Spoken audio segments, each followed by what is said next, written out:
Muy buenas tardes. En nombre de Se Dice Libertad, le doy la más cordial bienvenida a nuestro foro Zoom sobre este interesantísimo tema como es América Latina, los retos que hay para la libertad y la prosperidad en estos tiempos de crisis sanitaria con este COVID-19. Y para Se Dice y para Atlas Network, que nos acompaña en este evento. Nos es muy grato darle la más cordial bienvenida a toda la audiencia que se conecta con nosotros y a los expositores, que en este caso es un panel estupendo con Roberto Salinas, quien además es el director del Centro de Estudio de América Latina del Atlas Network, además de tener una larga carrera como un intelectual y académico de institutos tan prestigiosos como el Cato de Estados Unidos y de otros más.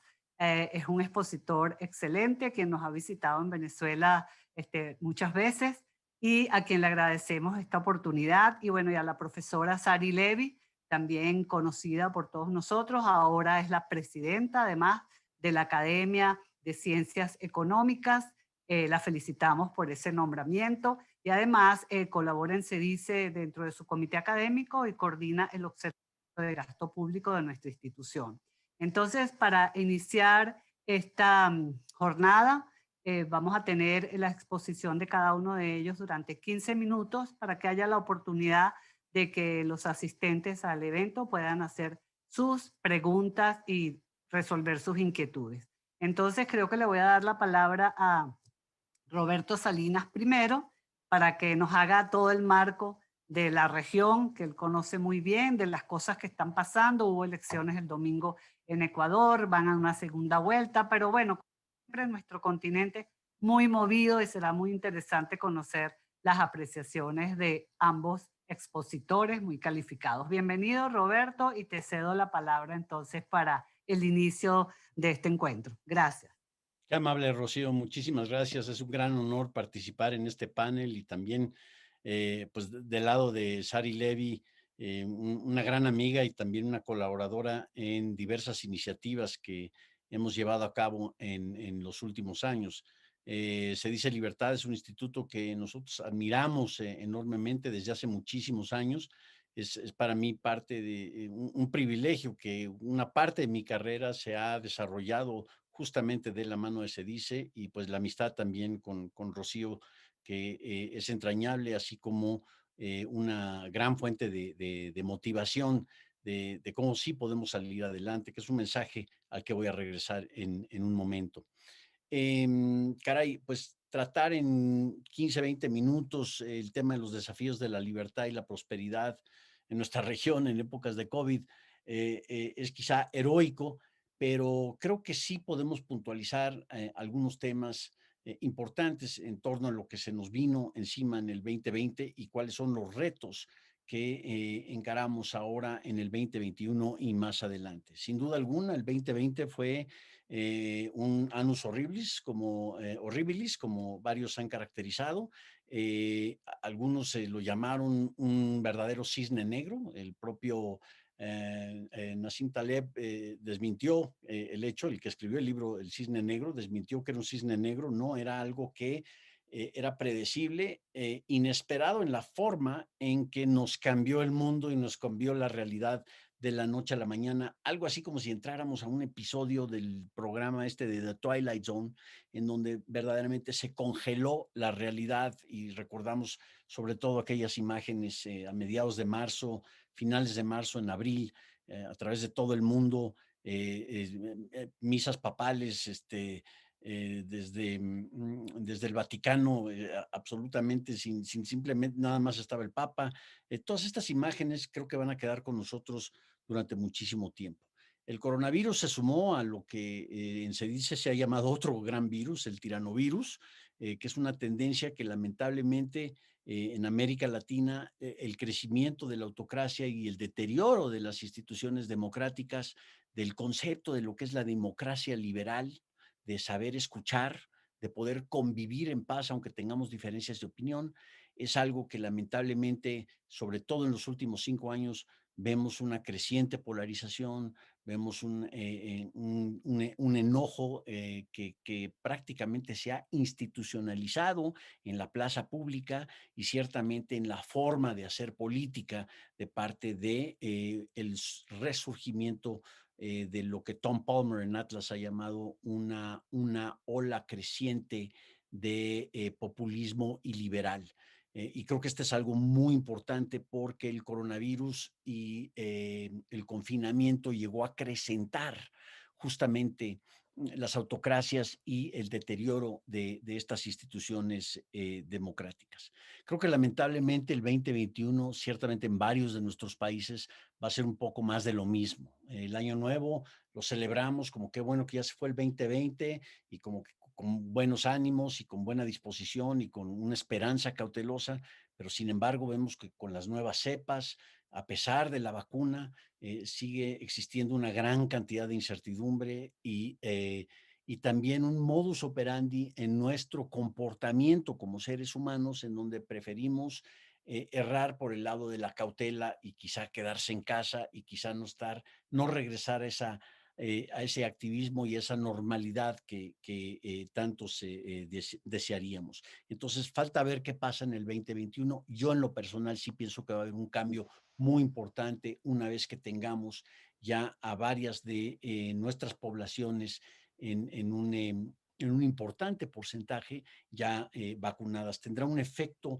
en el comportamiento económico, tendrá un efecto ciertamente en poder parar esta escalada de muertes que se están viendo día a día a través de nuestros países.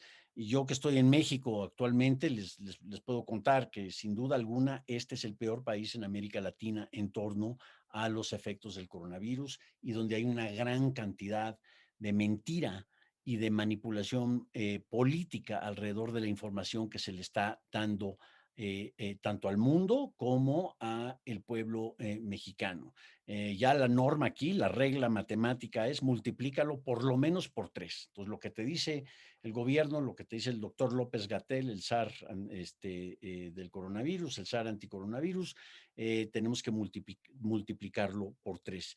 Y este es un tema de transparencia, de información, de diseminación de información que es uno de los pilares de una verdadera democracia liberal y uno de los retos que enfrentamos en este 2021 y en el regreso a una nueva normalidad.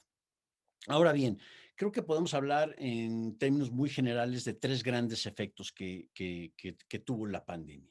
Uno de ellos ciertamente es la enorme cantidad de vidas humanas que se han perdido, en una ola de miseria, de tristeza y de tragedia dentro de diversas familias, un pathogen, un virus que no discrimina, ¿no? Aquí no es que si, a pesar de que aquí hubo un gobernador que simpáticamente dijo que los pobres son inmunes al coronavirus, que no se preocupe, eso solo le dan a los ricos, ya después le dio a él, entonces qué bueno que sabemos que el gobernador de Puebla aquí en México resultó víctima de ello y se tuvo literalmente que tragar sus palabras, pero también del punto de vista del desarrollo de nuestras sociedades, pues la gran pérdida de capital humano es quizá algo que no vamos a poder dimensionar sino hasta dentro de varios años.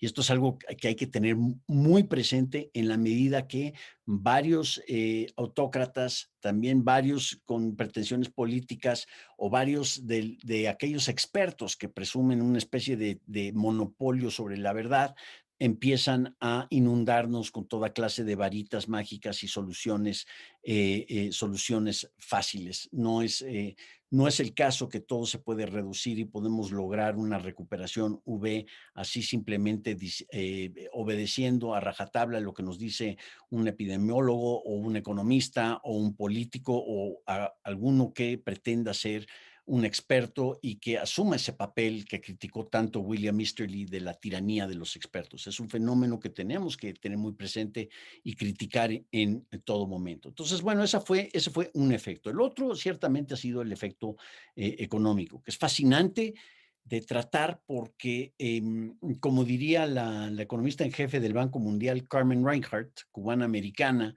que escribió un libro sobre 800, con Kenneth Rogoff, sobre 800 años de crisis financiera, llamado Esta vez es diferente o Esta vez es distinto. El título es irónico porque ciertamente lo que querían decir Rogoff y Reinhardt era, no, no, nunca es diferente, siempre es lo mismo, la golosina crediticia, la expansión monetaria, el abuso del presupuesto público para financiar grandes experimentos, siempre a partir de cierto nivel acabamos pagando los platos rotos, los causantes de hoy, así como los tataranietos fiscales de el mañana. Y en algunos casos esto suele conducir a crisis económicas extraordinariamente dolorosas y vaya que en América Latina las hemos vivido. Sin embargo, Reinhardt misma dice, esta vez, curiosamente, sí es diferente. Es decir, una crisis a nivel macroeconómico en América Latina se generó por un efecto no derivado necesariamente de una política económica errónea, sino de un verdadero choque externo. Llega la pandemia, se congela la demanda, pero también se congela la oferta. Nuevamente, este síndrome de zombie, de economía de zombie, que enfrentamos y que condujo a un colapso. Estemos practicando confinamientos como Argentina o Perú, por ejemplo, o Colombia, o no los estemos practicando. En México ha sido mucho más flexible y nuestro presidente pomposamente y bastante hipócrita también habla de que prohibido prohibir, ¿sí? Y este prohibido prohibir y que todo es voluntario en México. Sin embargo, tenemos semáforos rojos, naranjas, semáforos de todos colores y de todos sabores en la actividad económica. Todo esto condujo, a pesar de las diferentes estrategias que se implementaron, a colapsos de 2 dígitos en varios casos, en varios de estos países, y que significa que en algunos casos se van a recuperar estas economías hasta dentro de 4 o de 5 años, si bien les va, si adoptan el tipo de política económica de sentido común y sensata que se requiere para poder crecer y prosperar en una forma que sea acelerada y que capture esa magia del crecimiento compuesto. Entonces, además del brutal colapso económico, tenemos también en varios países un enorme endeudamiento. Vaya, la idea fue, abusemos ahorita de la deuda pública y los instrumentos de expansión fiscal y los instrumentos de expansión monetaria para contener el tremendo golpe económico que representó para el consumidor y para el productor el hecho de esta pandemia. Algunos han hablado si va a ser una recuperación V o una prolongada, un estilo Nike, ¿no? Como el logotipo de Nike. Y yo creo que más bien lo que hemos visto es una recuperación estilo K, con algunos sectores, sobre todo aquellos en tecnología, que hemos visto una explosión en su crecimiento. Es decir, por ejemplo, tecnologías como las que estamos viviendo hoy en día, poder celebrar este seminario en Zoom hace 25 años hubiera sido impensable, por no decir lo que representó para el estudiante de primaria, de secundaria, de preparatoria e universidad, de que aunque esas distancias han lastimado mucho el tema comunitario de los sistemas educativos, de todas maneras, por lo menos se pudieron llevar a cabo el seguimiento de un currículum y de una educación. Entonces, por un lado tenemos tecnologías, puede ser el caso de Zoom, puede ser el caso de Tesla, de lo que estamos viendo en el mundo energético y la transición hacia energías limpias. Verdaderamente hay grandes casos de progreso humano que se vinieron encima. Dos muy notables son, por supuesto, el hecho que en menos de un año sacamos la vacuna.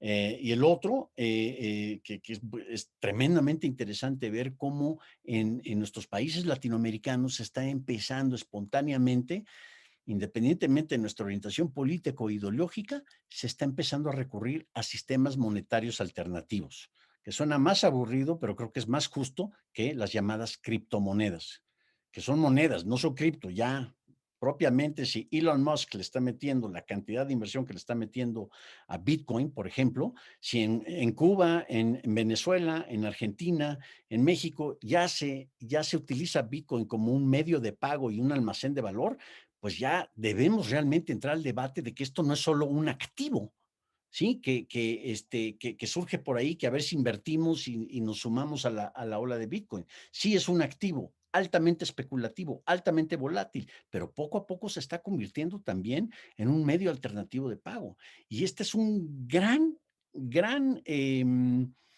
hecho tecnológico en el mundo monetario. El banquero central de todos los banqueros centrales, Agustín Carstens, mexicano, por cierto, dice que el Bitcoin debería ser regulado por el Bank of International Settlements, por el Banco Central Mundial. Y ahí vemos otra vez ese centralismo o esa autocracia. En fin, hubo otros sectores que lamentablemente, sobre todo en materia de lo que es el comercio y el comercio minorista, así como también cadenas productivas, pues ahí tenemos el efecto acá. Unos se vinieron abajo en una forma muy acelerada. La hotelería y el turismo están absolutamente devastados. Y a pesar de los apoyos, hoy en día están registrando niveles de ocupación en hoteles en toda nuestra región del 8%, del 12%, del 15%, es decir, verdaderamente muy, muy complicado el tema que se puedan recuperar. Algunas de estas industrias pasaron a la historia. Aquí es donde han llegado las varitas mágicas y el decir, por ejemplo, de gente como Fareed Zakaria, un pensador que admiro muchísimo, pero que por irse por el lado de que el efecto K va a producir grandes desigualdades, a la misma vez tenemos que tenemos que estar conscientes que en esto surge una gran cantidad de varitas mágicas. Ojalá que Sari nos pueda hablar un poco más adelante de esta famosa MMT, el Modern Monetary Theory, que ni es theory, ni es monetary, ni es modern. Es simplemente una receta para imprimir a rajatabla dinero y que eso no va a tener consecuencia inflacionaria y que eso no va a tener consecuencia para nuestros bisnietos y nuestros tataranietos en el futuro. Esto creo que en América Latina ya deberíamos conocer a ciencia cierta, después de la experiencia de los ochentas, a lo que nos condujo. Hay otras varitas mágicas como el ingreso básico universal que se promete con gran pompa y circunstancia y no necesariamente que si de la izquierda, de la derecha, del centro, de arriba o de abajo, es básicamente nace de este impulso caudillista, autócrata, que ha aprovechado la pandemia para poder ejercer un mucho mayor control político. Acabo con esta reflexión. Álvaro Vargas Llosa diciendo justamente que una de las grandes lecciones de la pandemia decía que en varios de nuestros países latinoamericanos hemos vivido de carne y hueso, ahora sí, lo que significa vivir como prisioneros confinados bajo un régimen autoritario, si no es que totalitario en algunos casos. Ciertamente el caso de Venezuela, que ha sido tan extraordinariamente complicado incluso antes de la pandemia. ¿Cuáles son los retos? Yo creo que un mensaje que les dejo como parte del trabajo que estamos haciendo en Atlas Network es que mantengamos esa fe en el progreso humano. Veamos no tan solo lo que sucedió en torno a la tecnología, al hecho que tuvimos una vacuna, sino veamos al futuro y critiquemos ese impulso político que hay de utilizar la nostalgia y el regreso al pasado para cimentar poder. Esto está empezando a suceder en varios de nuestros países y definitivamente tenemos que combatirlo. Pero más allá de las confrontaciones, hay que recuperar esos valores del progreso humano, de la libertad, de innovación. Es absolutamente fundamental y hay grandes casos, hay varios casos que se pueden contar en toda nuestra región de las grandes innovaciones que se han hecho, de, como dice un colega nuestro en el Centro para América Latina, Gonzalo Schwartz, no es el tema de la desigualdad, es más bien la preocupación es la movilidad social. ¿Qué necesitan nuestros países latinoamericanos, nuestras naciones, para poder impulsar una mucho mayor movilidad, que nos podamos ir de un segmento económico al otro con una mucho mayor rapidez y una mucho mayor adaptabilidad? Para esto el tema de las instituciones es absolutamente clave. Y creo que uno de los grandes retos es recuperar como la libertad y la prosperidad nos llenan a todos los ciudadanos con dignidad humana, nos empoderan con dignidad humana. Esa narrativa se había perdido y esa narrativa es, sobre todo con nuestros jóvenes, es absolutamente necesario recuperarlo y verlo de carne y hueso, con hechos, con historias reales, con narrativas, con cuentos de cómo la dueña de la tiendita, al poder prosperar, eso em, logra potenciar su dignidad humana. Ese vínculo entre la libertad y la dignidad humana lo habíamos perdido con nuestros cálculos econométricos, perdón, Sari, con todo respeto, con toda clase de discursos que más bien se quedaban en un círculo de iluminados y en un numerati especializado, cuando realmente lo que tenemos que transmitir es que la libertad permite justamente poder disfrutar y poder potenciar esa dignidad humana. Así que a título de conclusión, tengo dos anuncios muy importantes en torno a SEDICE. Estos temas y otros los vamos a celebrar el 20, los vamos a elaborar con mucho mayor detalle el 23 y el 24 de junio para que por favor anoten en su agenda. Los invitamos de parte de Atlas Network y el Centro para América Latina a el Latin America Liberty Forum, al foro latinoamericano, que esta vez nuevamente como en el 2020 va a ser online y me enorgullece de que SEDICE Libertad va a ser nuestro coorganizador. Es nuestro partner en esta ocasión, nuestro co-host. Este es el primer foro en donde se da a conocer justamente Rocío y Carlos, que ya está con nosotros. Felicidades. Va a ser un gran honor poder contar con ustedes. Y otro proyecto muy ligado a la libertad y la dignidad humana, justamente lo va a llevar a cabo Sari Levy, que es la construcción de un índice burocrático, índice de burocracia a nivel regional y a ver qué resultados nos arroja. Que por cierto, aquí la voy a ventanear, la voy a comprometer. Los primeros resultados nos los tiene que dar justamente el 23 y el 24 de junio. Ya me pasé de tiempo, disculpen, muchas gracias por su paciencia. Es un honor, es un privilegio poder compartir estas palabras con ustedes. Rocío, muchas gracias. Muchísimas gracias a ti, Roberto. Nos has dado un panorama interesantísimo de los retos que afrontamos en América Latina, todo esto que has conversado, los nuevos paradigmas del mercado de trabajo, la tecnología, la información, la comunicación y la dignidad humana, que eso hay que rescatarlo de manera muy, muy esencial e importante. Bueno, le paso la palabra a la profesora Sari Levy y luego entonces le daré al doctor Carlos Blon, que ya se incorporó, presidente de SEDICE. Bienvenida, Sari, y te escuchamos. Bueno, no puedo iniciar sino de verdad expresando mi satisfacción de poder compartir con Roberto este espacio, este foro que organiza SEDICE. Mi reconocimiento a ti, Rocío, por supuesto, a Carlos Enrique Blon y a todo el equipo que les acompaña y naturalmente un cordial saludo a esta audiencia que hoy, esta tarde de hoy, me permite compartir con ella algunas notas, algunas reflexiones sobre los desafíos que nos presenta esta realidad presente para impulsar la prosperidad y lo que llamamos la calidad de vida del ciudadano. Todos sabemos que definitivamente el 2020 nos sorprendió con la pandemia por el coronavirus. ¿Y qué nos mostró? Bueno, que la interdependencia global es creciente, es un hecho. No importa en qué rincón estemos, las realidades nos llegan y nos llegan rápidamente, pero por un lado, esta interdependencia favorece la mayor de las sinergias, de las virtuosas sinergias que podemos explotar de ella, pero en casos como lo que vivimos nos muestra su lado más oscuro, es decir, nos muestra cómo se puede vivir una tragedia, una mortandad global como la que padecimos y una destrucción tan grande de bienestar. Y ese año nos ha heredado al menos 3 elementos. Algunos que ya comentó Roberto, es la marcada fragilidad macroeconómica que estamos heredando, una aceleración también de la aplicación de las transformaciones tecnológicas en el plano productivo y efectivamente un renacer de comportamientos autoritarios a los que debemos hacerle seguimiento para no perder conquistas históricas de siglos de la sociedad mundial.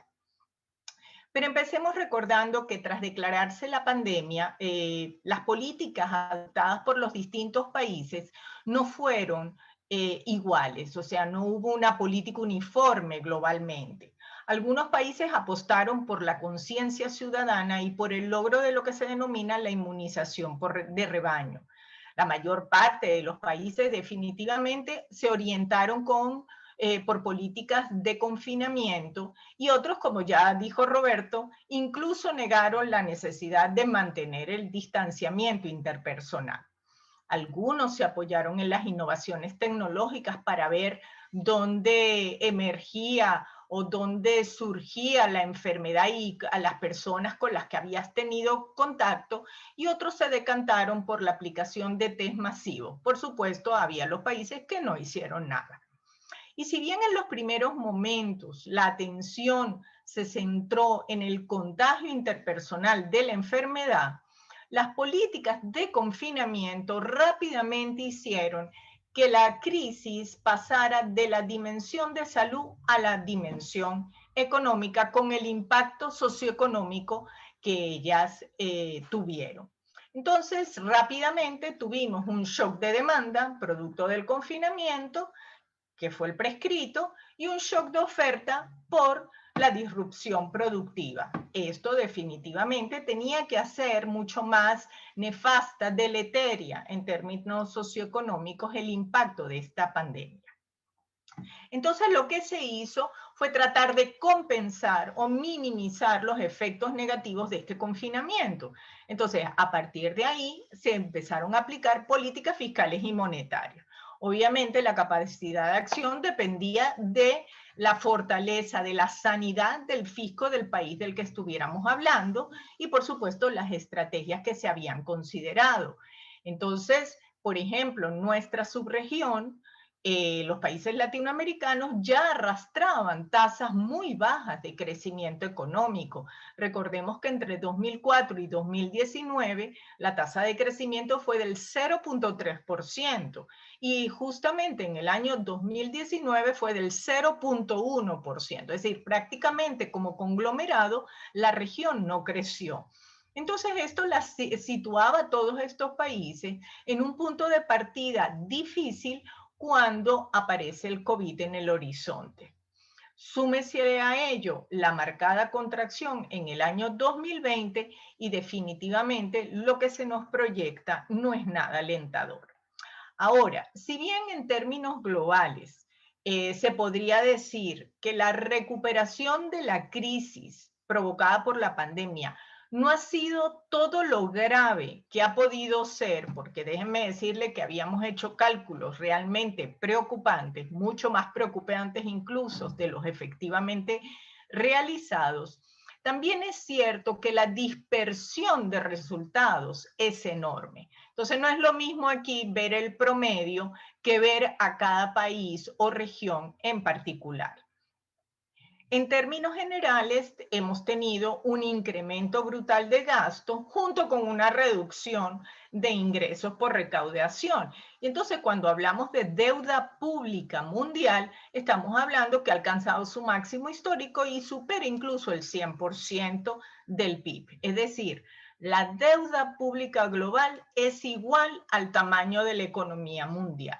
Y hay países como Sudán, Japón y Grecia que superan incluso el 200%, y países desarrollados y subdesarrollados que claramente superan el 100%. Entonces estamos hablando de que en términos generales el tema de la deuda es algo de lo que vamos a tener que seguir hablando. América Latina definitivamente conoció muy fuertemente en los 80 lo que es este flagelo, pero de seguro vamos a ver continuamente análisis y revisiones sobre este tema de la deuda a nivel global.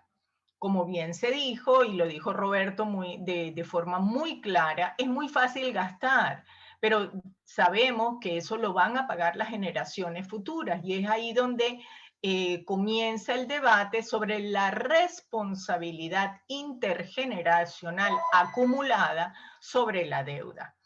Y entonces, cada vez que nosotros abogamos por un aumento del gasto público, en particular cuando es gasto corriente, nosotros estamos sumando fragilidad a las economías, las estamos haciendo menos sostenibles. Y la sostenibilidad, quiero insistirlo acá, no es un tema netamente o únicamente ecológico. También tenemos que lograr que nuestras sociedades sean económicamente sostenibles. De ahí la importancia de la transparencia en el manejo del erario público, el seguimiento de la ciudadanía, lo que llamamos la Contraloría Ciudadana, etc. En este sentido, vale la pena señalar que el Fondo Monetario nos está hablando ya de que los presupuestos, o sea, los déficits presupuestarios pasaron de un poquito menos de un 4% a casi el 13% en el 2020. Nada más que para estabilizar esos niveles de déficit presupuestario vamos a necesitar más de un lustro, es decir, entre 5 y 10 años, y eso sin que emerjan mayores contratiempos.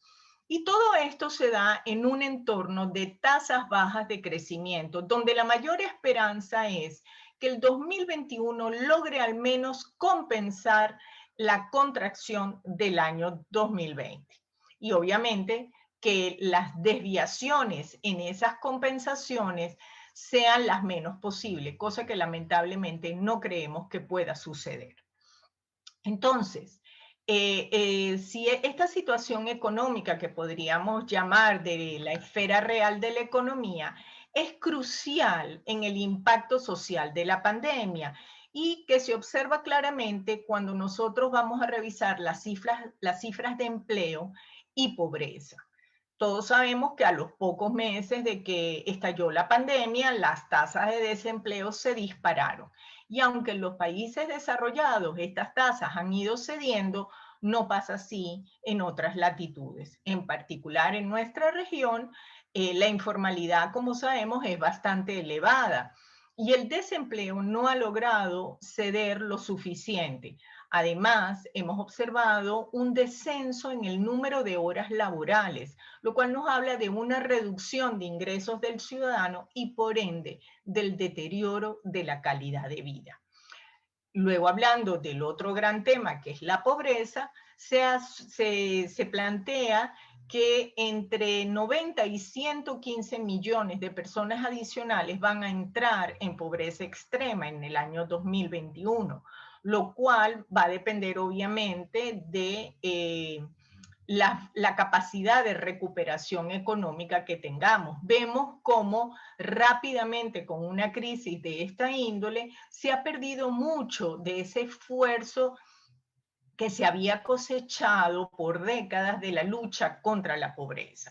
No quisiera dejar de mencionar un tema que siempre está en el tapete, el tema de la desigualdad. Y en ese sentido quisiera recordar un reciente trabajo que sacó Angus Deaton en el National Bureau of Economic Research, lo sacó en enero de este año, donde muestra cómo los países ricos fueron los que experimentaron más muertes per cápita que los países pobres, a pesar de contar con mejores sistemas de salud y mayores ingresos. Y estos países con más muertes son los que han tenido la mayor contracción en los ingresos. Por lo tanto, como resultado per cápita, los ingresos cayeron en los países de ingresos más altos. Por lo tanto, visto así, la desigualdad mundial disminuyó. Es decir, todos estamos peor, pero la desigualdad es menor. Ahora, cuando nosotros ponderamos los países por población, los resultados son distintos y cambian totalmente si incluimos a China o no, porque como sabemos, China es un país altamente poblado, pero a su vez no tuvo contracción el año pasado. Comento esto porque se juega mucho con el tema de la desigualdad como un elemento o factor único. Lo importante es que todos mejoremos, no que todos seamos menos desiguales, pero todos estemos en un peor nivel. Entonces, eso es muy importante tenerlo presente y los invito a leer este trabajo porque es bastante clarificador en este tema. En resumen, lo que estamos viendo a nivel macroeconómico son temas muy preocupantes. Recesión, deuda, desempleo, pobreza y además alertan sobre la posibilidad de estallido de nuevas crisis, sí, sobre todo crisis financieras, si no se logran contener adecuadamente todos los riesgos. Ahora, junto con este sombrío panorama macroeconómico, se nos presenta también algo que viene sucediendo desde hace más de una década y que tiene que ver con la efervescencia y aceleración propia de los cambios productos de la cuarta revolución industrial, lo que llamamos también la revolución naranja, la sociedad del conocimiento. Y esto en el plano económico tiene, llamémosle, 4 drivers muy importantes, todo lo que tiene que ver con digitalización, desmaterialización de la producción, desmonetización de la economía y la descarbonización. Drivers que han marcado, definiendo y redefiniendo los sectores con potencialidad a futuro. Y a estas tendencias, la pandemia sumó otro elemento que nos hizo reevaluar la conformación y ubicación de las cadenas productivas, con una tendencia a buscar su acortamiento y a que sus estructuras fueran más resilientes. Entonces ahí emergen propuestas de relocalización de la producción que pueden apoyar la diversificación, la regionalización y lo que se han llamado esquemas parciales de replicación. Por supuesto, esto depende del sector económico, del tipo de tecnología y la forma de producción utilizada. Pero estos elementos pueden ser aspectos muy importantes a ser aprovechados en nuestra región y explotar su cercanía a mercados importantes, ubicando dentro de sus fronteras nacionales eslabones de esa cadena productiva que podían antes estar centradas en otras latitudes y ubicarlas ahora también regionalmente, reduciendo así su monodependencia y la fragilidad de sus economías. Además, todo esto tiene una ventaja adicional, y es que todos estos esquemas se avanzan a partir y a través del sector privado, lo cual no tiene ninguna exigencia de esfuerzo fiscal ni suma presiones al erario público. Al contrario, lo alivia generando puestos de trabajo, producción y eventualmente impuestos. Entonces, lo que estamos diciendo es que estos cambios deben ser evaluados en función también de las oportunidades que nos presentan, innovar para atraer esa inversión con incentivos inteligentes, como nos gusta llamarlo, de forma tal de que las empresas se reactiven, permanezcan en sus fronteras nacionales y, por supuesto, crezcan explotando las ventajas comparativas, competitivas y dinámicas que nuestra región puede ofrecer. Obviamente, esto implica que todos los países vamos a estar buscando o deberíamos estar buscando qué hacer para aprovecharlo. Eso significa que es un espacio de inmensa competencia, es un momento dinámico, estratégicamente interesantísimo. Ahora, si queremos revisar también la dimensión económica con verdadera perspectiva estratégica, debemos darnos cuenta en qué momento histórico estamos y de qué tipo de revolución productiva estamos hablando. Es una en la que se apalanca cada vez menos de los recursos naturales y que a su vez se apalanca más en los sistemas educativos, científicos, tecnológicos, en lo que llamamos el conocimiento. Obviamente, la innovación no se genera en aislado, se genera a través de una malla, un tejido firme con actores, con relaciones, conexiones, que es lo que nosotros llamamos normalmente el ecosistema para la innovación. Pero ese ecosistema para la innovación a su vez tiene que tener una firme cultura empresarial que permita llevar las ideas a convertirlas en emprendimiento, en oportunidades de negocio. Y es ahí donde vamos a lograr explotar las ventajas que este momento crítico nos presenta. he mencionado una cantidad de elementos positivos frente a las nuevas tecnologías y obviamente desde un punto de vista productivo son enormes, pero no quiero dejar de mencionar, así sea simplemente señalado, que también hay innovaciones tecnológicas que asumen y que presentan grandes riesgos en otras dimensiones, como lo es el control sociopolítico y el encumbramiento de tendencias totalitarias, sobre todo en momentos como los actuales, en los cuales estamos viviendo un sismo geopolítico muy profundo y donde, como bien decía Roberto, son momentos en los que tenemos que estar muy atentos a esa gran conquista que es la libertad del individuo. No podemos permitir que, digamos, se trueque esa conquista por cualquier otro elemento que pareciera ser suficiente en el corto plazo. Es un valor primordial, nos pertenece como seres humanos y no podemos descuidarlo. Como siempre se ha dicho, el verdadero precio de la libertad es su eterna vigilancia y este momento histórico es lo que justamente nos exige. Bueno, lo dejo hasta acá y quedo pendiente de las preguntas que el público tenga bien. Muchas gracias. Gracias, Ari. No sé si América Latina está preparada para todos esos retos que indicas en el tema de la cuarta revolución industrial que ya está aquí, pues. Muy interesante. Bueno, creo que Venezuela se queda un poco rezagada ante todos estos temas, pero bueno, avanzaremos. Este ha sido un seminario estupendo. Gracias a toda la audiencia que se ha conectado esta tarde. Y bueno, esto quedará en YouTube para aquellas personas que quieran volverlo a ver y rescatar algunas de las cosas que se dijeron aquí. Muchísimas gracias y esperen pronto noticias desde CEDICE, síganos en nuestras redes y están informados de todo lo que hacemos. Muchísimas gracias a Sari, a Roberto Salinas y a Atlas Network que nos acompañó en este foro. Carlos Enrique, si quieres decir ya unas palabritas de despedida, adelante. Sí, me uno a las palabras de Sari en desearle a todos los emprendedores venezolanos que sigan inventando, que sigan creando y se sigan adaptando al COVID y a todas las cosas que hemos tenido en las últimas décadas y que esos resquicios de libertad generen prosperidad para la gente que les rodea. Muchas gracias a todos. Gracias y hasta una próxima oportunidad.